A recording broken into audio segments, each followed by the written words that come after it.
So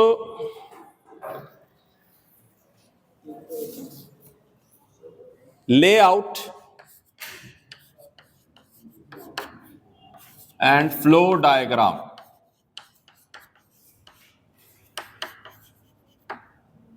layout and flow diagram, ठीक है।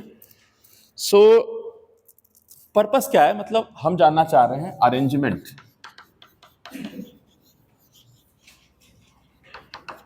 एक स्टीम पावर प्लांट को, एक coal based steam power plant को कैसे अरेंज किया गया है, कौन सी चीज कहां पर है, ठीक है। आपको अगर गूगल पे मिल जाए कहीं टॉप व्यू या एक लेआउट जो कहते हैं ऊपर से देख रहे हैं, आप समझिएगा। हम अगर कोई भी लेआउट आपको दिखा रहे हैं तो you are seeing from the above, ठीक है, कि एंट्रेंस से लेकर के एग्जिट तक की कहानी। अलग अलग ब्लॉक्स बने हुए हैं, बहुत बड़ा एरिया में फैला होता है कोई भी पावर प्लांट जो है। बहुत शांति होती है वहाँ पे, चिर शांति है। अगर पावर प्लांट में काम करने का मौका मिला तो 8 घंटे जो हो तुम पावर प्लांट के अंदर हो, वहाँ भी शांति है, ऐसा शोर नहीं मचा हुआ है दिन रात का। और फिर 16 घंटे तुम कॉलोनी में हो, बड़ा बढ़िया लाइफ है ना। ऑफिसर मेस है, एम्प्लॉय मेस है, दूर दूर तक फील्ड है, कम कम कम। So the whole arrangement can be divided into following stages. The whole arrangement can be divided into following stages. The whole arrangement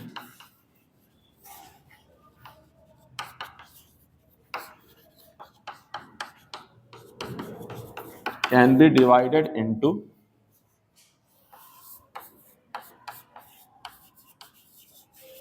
following stages. एक बड़ा सिस्टम है, उसके छोटे छोटे सब सिस्टम है, कई सिस्टम से मिलकर एक सिस्टम बनता है बड़ा, ठीक है ना। सो मैं कोशिश करता हूं, एक ये डब्बा बना दिया, दूसरा डब्बा ये बना दिया। किताब में नहीं है, मैंने आप लोग को डेवलप किया ताकि इसके बाद नेक्स्ट लेवल पे आप थोड़ा आसानी से कॉम्प्रिहेंड कर पाएंगे, ठीक है।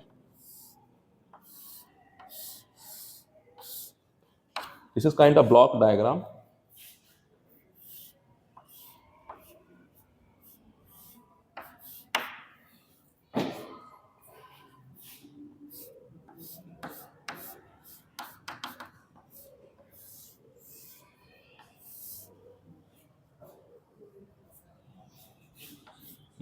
ठीक,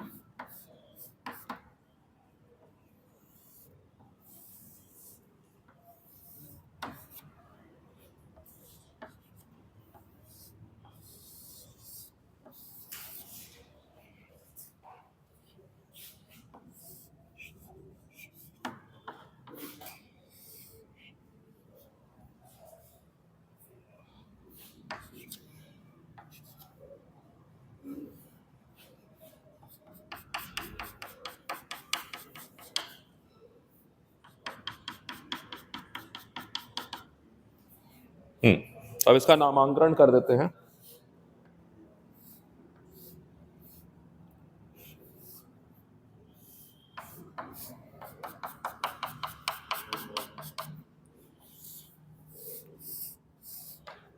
इसको कहते हैं coal and ash handling plant.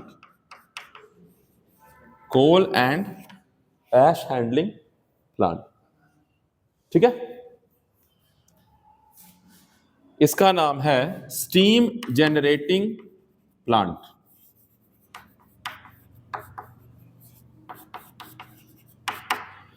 जहां बॉयलर है, जहां पानी को उबालेंगे। पानी को उबालने का ऐसा नहीं कि तसला है, ऐसा ढक्कन लगाया कपड़ा से उठा के रख दिया, ऐसा मत समझना, ठीक है ना। और डिटेल है, लेकिन अब सिलेबस उतना दूर नहीं जा रहा है आपका, क्योंकि मार्जिन है टाइम का। बट मैं आपको फिर भी कुछ काम दूंगा आधे घंटे का, आप घर जाके पढ़ सकते हैं, ठीक है ना। मैं ज्यादा काम नहीं दे रहा, रोज आधे घंटे का काम दे रहा हूं आपको, ठीक है। Steam generating plant, steam generating plant के बाद स्टीम टरबाइन,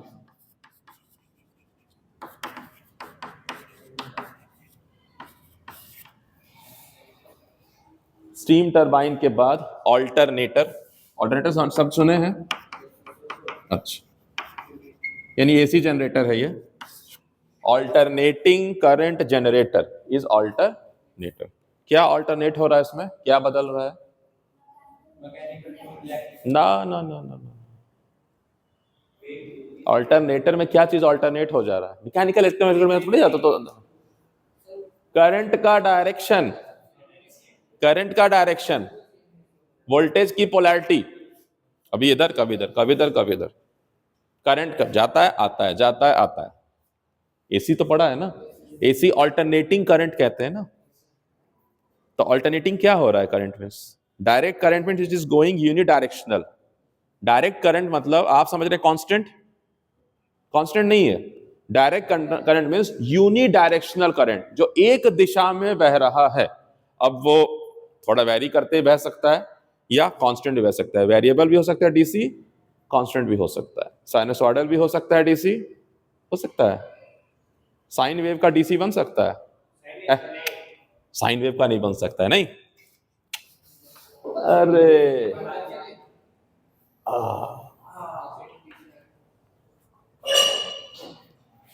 साइन वेव का डीसी बन रहा है?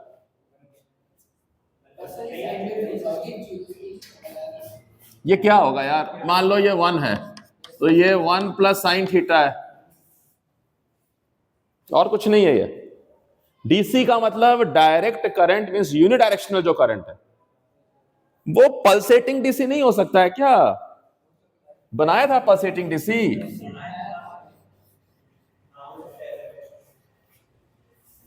सो डीसी का मतलब दिमाग में अगर आपके चल रहा है ना कि कांस्टेंट है, तो उससे अब बाहर आ जाइए। डीसी का मतलब it is flowing unidirectionally, it is flowing in single direction because the polarity of voltage is fixed. ये ऊपर प्लस है नीचे नेगेटिव है, प्लस से नेगेटिव तरफ जा रहा है तो जा रहा है, अनंत काल तक चलता रहेगा। गब्बर सिंह वाला बात कि जब तक तेरे पैर चलेंगे उसकी सांस चलेगी, है ना। तो जब तक ये बैटरी चलेगा वो करंट चलेगा। सुना है ना? सुना ही नहीं सुना है? हाँ बसंती तो बहुत सारा सुन के रखा हुआ है। हाँ तो तेरे पैर रुके तो ये बंदूक चलेगी नहीं। तो जब तक बैटरी जिंदा है तब तक करंट फ्लो करेगा। बैटरी वीक होगा तो कम करंट फ्लो करेगा, बट फ्लो करेगा, बट यूनिडायरेक्शनल फ्लो करेगा। It is always pushing the current in that direction. So battery is nothing but is an electrical pump. It is like a pump. It is creating pressure in the tube, which is the conductor, and electrons are like moving water particles. ठीक है? हाँ, सो unidirectional flow है। लेकिन जब मैं AC कह रहा हूं तो बाई डायरेक्शनल फ्लो है, मतलब पोलैरिटी ऑफ वोल्टेज लगातार बदल रहा है, इसलिए डायरेक्शन ऑफ करंट बदल रहा है। ये भी एसी है, ये भी एसी है, ये भी एसी है, सब एसी है। बस वो एसी का साइनोसॉइडल है यानी साइन या कोसाइन वेव है, एसी का स्क्वायर वेव है, एसी का ट्रायंगुलर वेव है। बट अपर और लोअर तरफ ग्राफ का मतलब है कि करंट का दिशा बदल रहा है। It is alternating. क्या ऑल्टरनेट हो रहा था? दिशा, डायरेक्शन, साथ ही साथ मैग्नीट्यूड भी बदल रहा है। ठीक है, तो दिशा बदलेगी तो, बट यहां सिर्फ डायरेक्शन अल्टरनेट हो रहा है, मैग्नीट्यूड तो सेम है ना। दैट इज, तो ये फर्क समझिएगा पहले। So alternating current generator is alternator. ठीक है, फाइन। उसके बाद है फीड वाटर सिस्टम। फीड मतलब खिलाना पिलाना होता है ना, फीड किया। फीड वाटर सिस्टम यानी पानी मिला कहां से इसको, तो पानी का एक सोर्स चाहिए हमें, पानी का एक जरिया चाहिए हमें। सो यहां रिवर बॉडी या कोई भी वाटर बॉडी हो सकता है। ठीक है,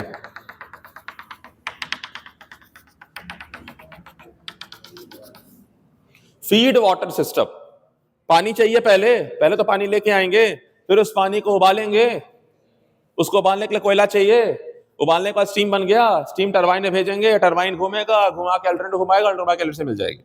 अभी जो स्टीम है टरबाइन में गया, पानी था, सॉरी स्टीम था, वापस ठंडा होगा, ठंडा होकर कंडेंसर में आएगा, कंडेंसर फिर यहां आएगा। कुछ तो पानी गर्म पहले ही मिल रहा है तो थोड़ा कम लेंगे अब इससे, है ना। ऐसा थोड़ी कि सारा पानी पी गए नदी का तो मछलियां जो है वो मर जाएगी, और गर्म पानी छोड़ दिया नदी में तो उबल जाएगी, फिर से मसाला लगाना होगा। ठीक है, हाँ सिर्फ मसाला ही तो फिलहाल तो पका पकाया है। हाँ किसमें? मैं मसाला तुम्हें लगाने ले कह रहा हूँ, मैं नदी से थोड़ी बोल रहा हूँ, तुम्हारी बात कर रहा हूँ जो फिर मसाला लगाना होगा नहीं। हाँ, सरसों का मसाला। कूलिंग अरेंजमेंट, स्पेलिंग इतनी बढ़िया बोर्ड है ना, इतना बड़ा बोर्ड है ये कि मुझे ना समझ नहीं आता कहां से कहां तक लिखूं। अरेंजमेंट बेसिकली कूलिंग टावर बोलते हैं इसको, अलग से कूलिंग अरेंजमेंट लिख लो आप, ठीक है। अरेंजमेंट समझ में आ रहा है ना? ये अरेंजमेंट का अरेंजमेंट समझ में नहीं आ रहा है तो यार, ARRANGEMENT, या फिर आगे ले लेते हैं इसको। चलो, कूलिंग अरेंजमेंट, ठीक है। सो 1 2 3 4 5 6 प्लस ये है चिमनी,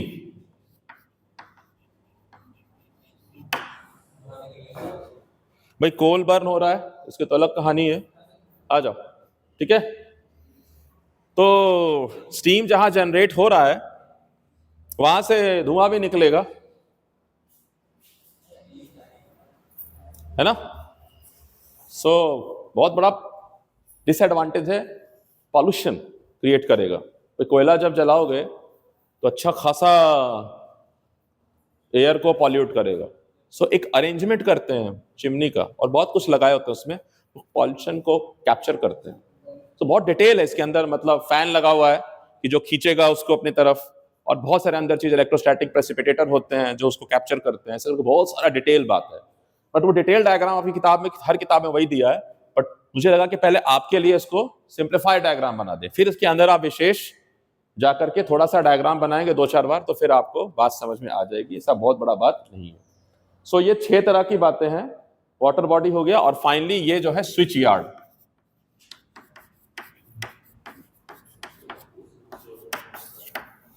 स्विच यार्ड, ठीक है, जहां इलेक्ट्रिकल इंजीनियर जो है वो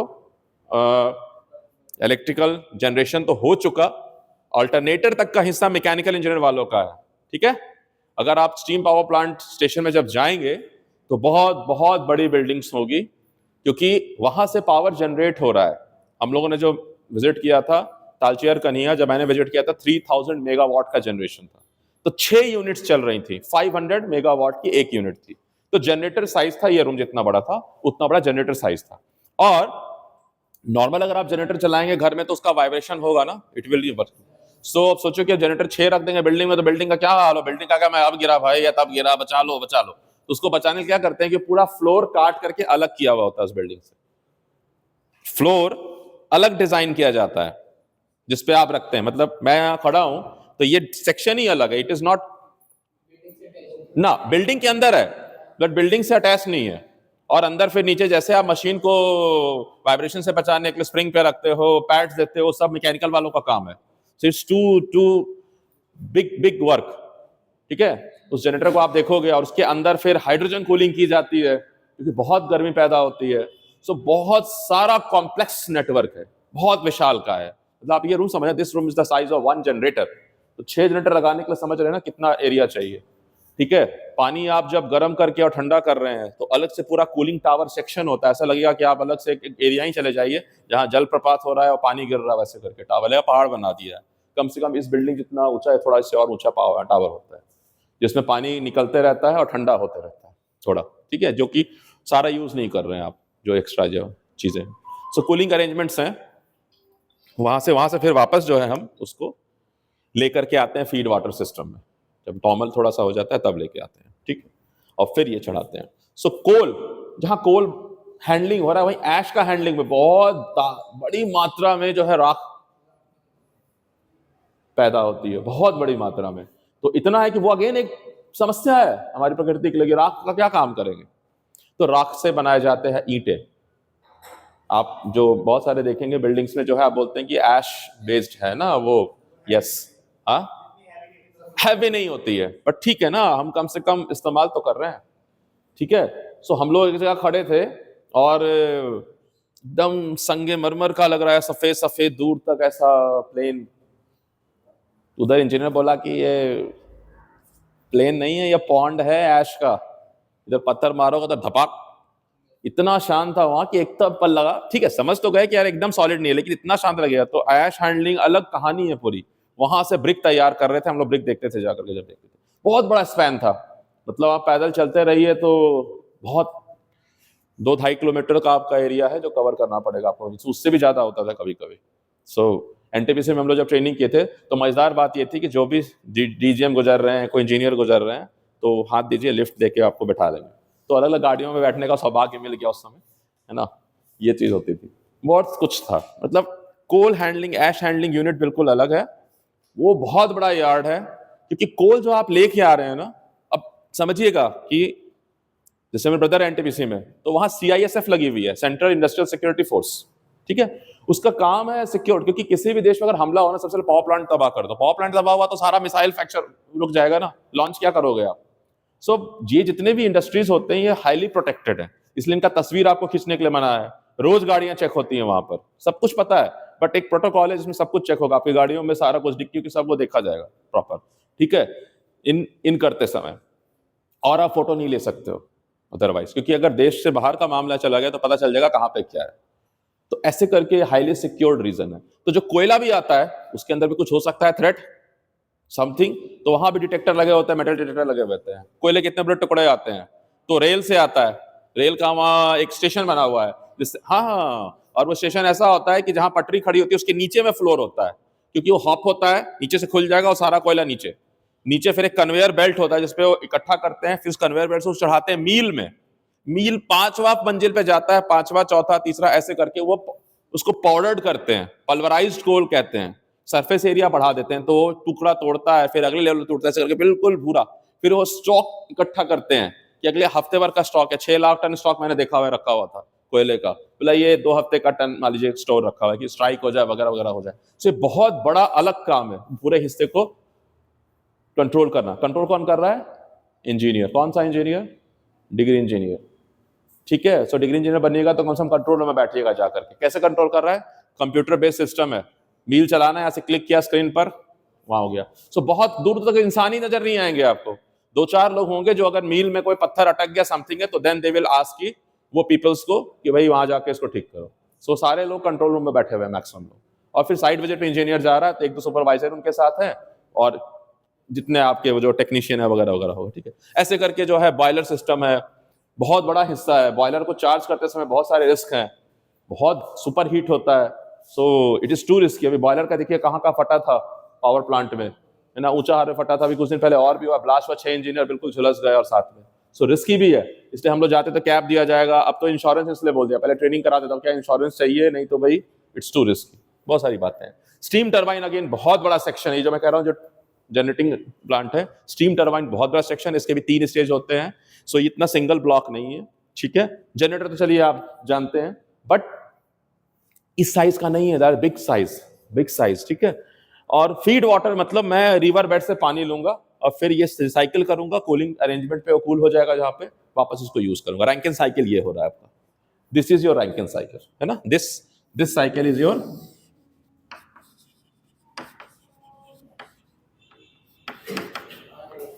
फाइन। तो ये जो हिस्सा है आपका, ये मैंने आपको इसलिए बता दिया कि इसके बाद आप अपनी किताब में देखिएगा ये अरेंजमेंट है ना, ये आपकी किताब का अरेंजमेंट है थोड़ा सा, ठीक है। सो बिफोर ड्राइंग दिस, ये आपका असाइनमेंट रहेगा कि आप इसको बना करके आएंगे, ठीक है। फोटो किताब में पड़ी हुई है, आप किताब वीके मेहता की किताब उठाइए, उसमें आपको फोटो पड़ी हुई है, आपको दुनिया भर के इमेजेस पड़े हुए हैं। सो ये डिटेल्ड डिस्क्रिप्शन है।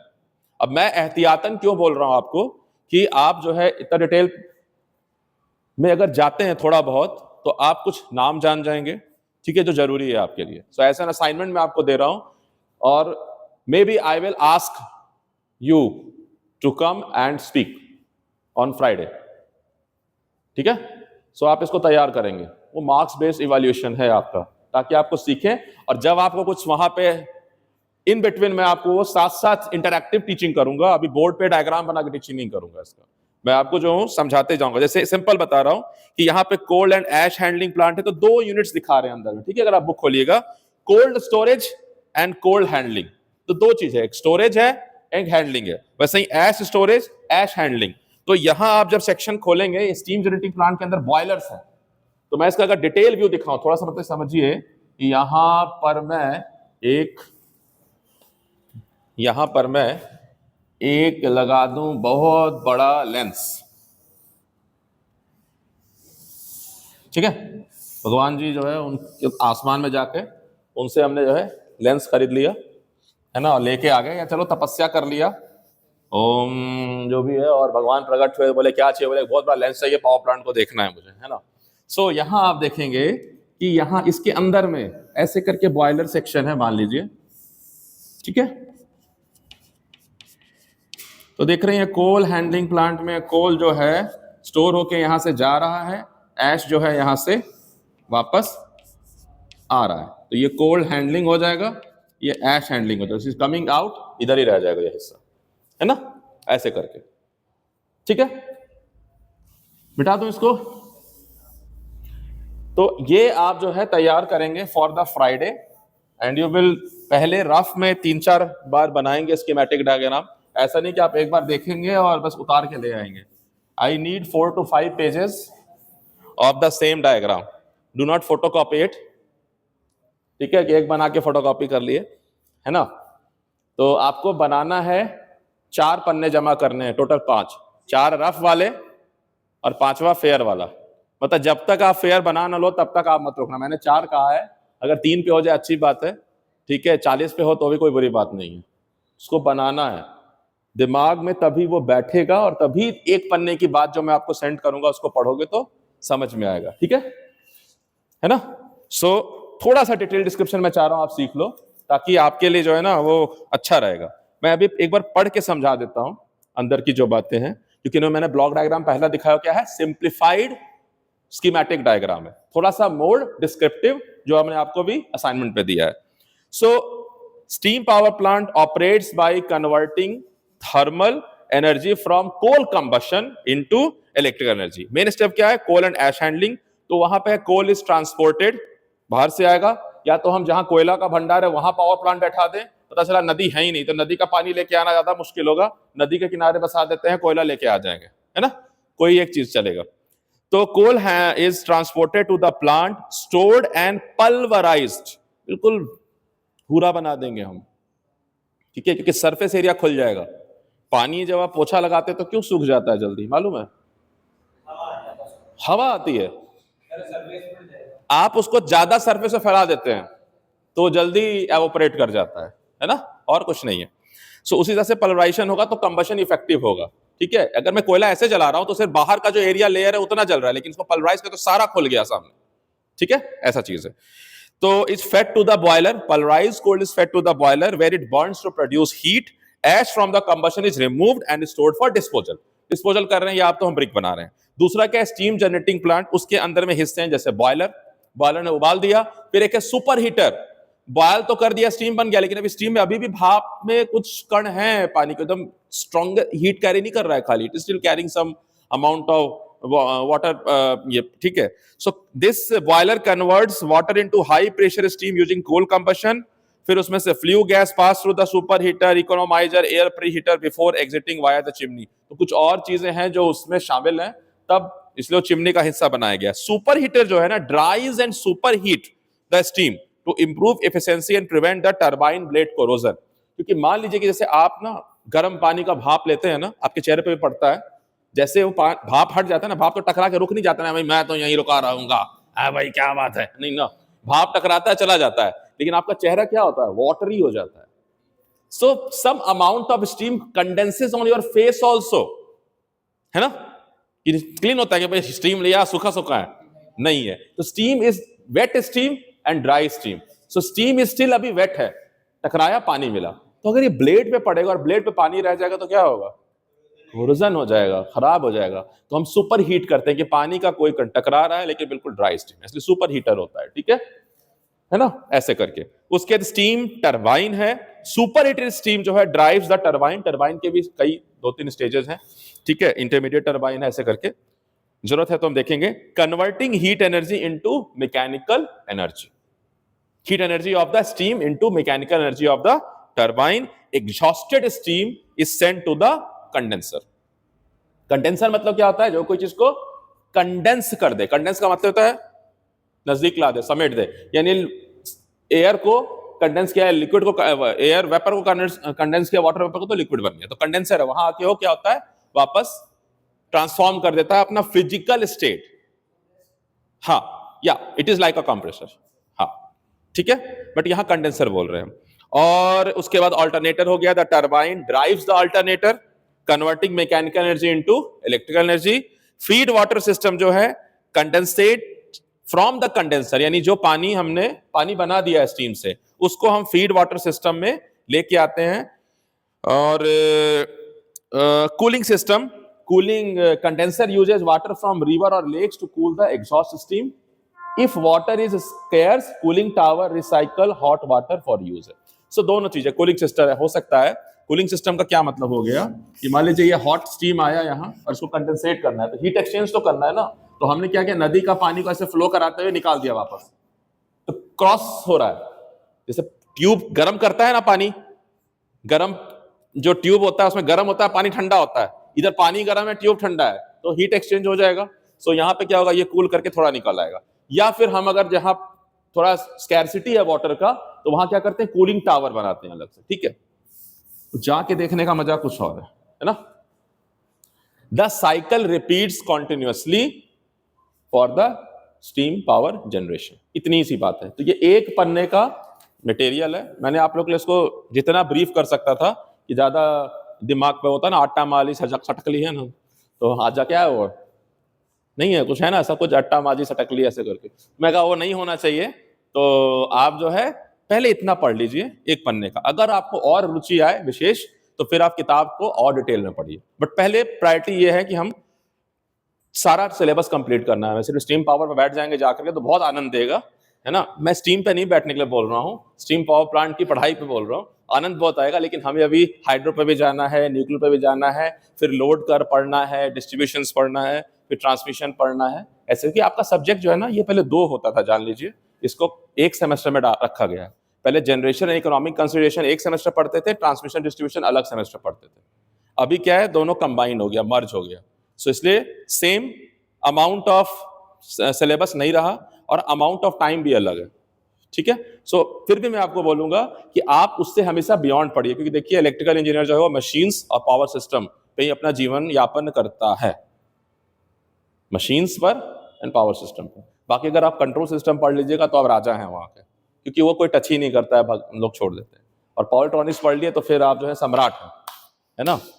तो आपको मैं सलाह दूंगा कि ये 2 सब्जेक्ट भी इग्नोर नहीं करिएगा। पावर इलेक्ट्रॉनिक्स शायद आपका है अभी, पढ़िएगा जरूर, आपको बहुत मेजर गेम चेंजर है। और कंट्रोल सिस्टम भी गेम चेंजर है, ठीक है। इसको मैं पॉज कर रहा हूँ यहाँ पर।